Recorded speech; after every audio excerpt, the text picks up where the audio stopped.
Yasini mambo vipi? Poa poa dada. Salama kabisa, namshukuru Mungu, uzima upo kama hivi, naendelea kupambania kombe. Ndio. Tunaona mnaendelea kupasha misuli mkiwa chini ya TRA United.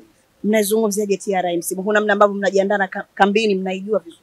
Ya kiukweli TRA ni timu mpya, lakini naamini kutokana na mazingira jinsi yalivyo sasa hivi timu iko vizuri, tunajiandaa vizuri, lakini pia ni timu ambayo ina malengo makubwa. Kwa hiyo sisi kama wachezaji tunaamini kabisa kutokana na maandalizi ambayo tunayafanya, nafikiri mwisho wa msimu itakuwa katika nafasi nzuri zaidi. Unaamini ni miongoni mwa timu ambazo zitakuja kuleta ushindani mkubwa zaidi kwenye msimu huu? Kwa msimu huu naamini moja ya timu ambazo zinaleta ushindani ni pamoja na TRA, kama ambavyo ukiona wachezaji waliopo, lakini pia ukiangalia benchi la ufundi, lakini pia ukiangalia hata viongozi wao wako serious. Kwa hiyo hata wewe mwenyewe binafsi mchezaji inakupa chachu au inakupa pressure kidogo ya kuendelea kufanya vizuri zaidi. Ukiambiwa upange top 4 ile ya mwanzo kabisa, yani ndio ligi sasa hivi imetamatika, TRA unaipa nafasi ya ngapi? Ya kwa top 4 kwa ligi ndio ndio imeenda ukingoni. Ya kiukweli siwezi kuipa nafasi ya ngapi, lakini naamini kabisa TRA ni moja ya timu ambazo itapambania katika nafasi zile 4 kabisa za juu, kwa sababu kikubwa tunaangalia na sisi angalau tuweze, hata kama ni timu pamoja ni ngeni, lakini wachezaji sio wageni, tuangalau tuweze kushindana kwenye mashindano ya kimataifa.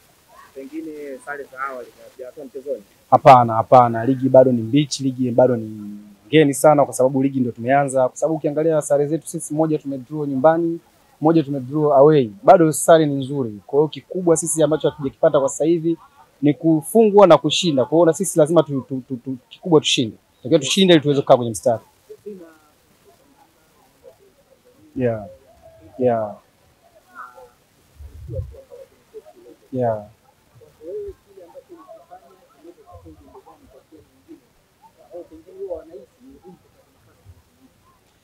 Ya kikubwa ni malengo, lakini kikubwa pia ni kuendelea kupambana, kwa sababu hakuna kitu ambacho kinawezekana. Kama mimi niliweza kutoka huko ambapo nilipotoka na nikaweza kufika malengo yangu ambayo nimefika na kila mtu akayaona, kwa hiyo naamini kabisa ni chachu ya mafanikio kwa vijana wengi ambao wanakuja, vijana wengi ambao wanaamini kwenye mafanikio yao, kwenye vipaji vyao. Kubwa naamini tu kwenye upambanaji. Mtu akipambana kila kitu kinawezekana, hakuna kitu ambacho kinashindikana.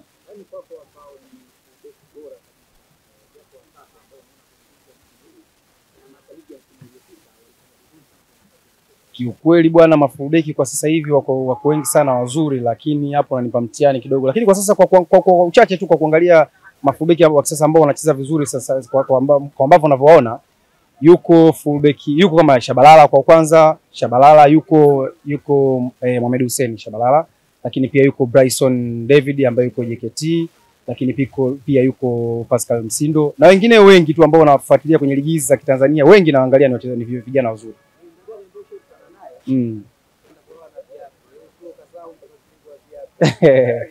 Ya kiukweli mawinga wengi wanakuwa wanatofautiana, lakini kwa mimi binafsi, kwa nafasi yangu ambao nacheza, Idinado ni mmoja ya mawinga bora zaidi kwa soka la Tanzania. Kwa hiyo na appreciate uwezo wake na nafurahia uwezo wake.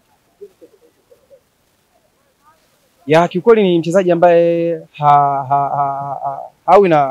nafikiri ukimwangalia ni mchezaji ambaye amekaa kwa Azam kwa sasa hivi. Kwa wachezaji ambao wamekaa muda mrefu pia ni pamoja na Idinado. Kwa hiyo Idinado ni mchezaji ambaye anaweza kupambana, lakini pia hashtushi. Unajua sometimes pia walimu kubadilika inakuwa pia ni tatizo kwa wachezaji, lakini pia imeweza kumkaa kichwani mpaka sasa hivi unaweza kumuona yupo bado kwenye timu ya taifa.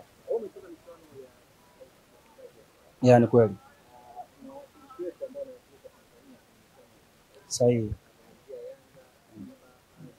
Sahihi.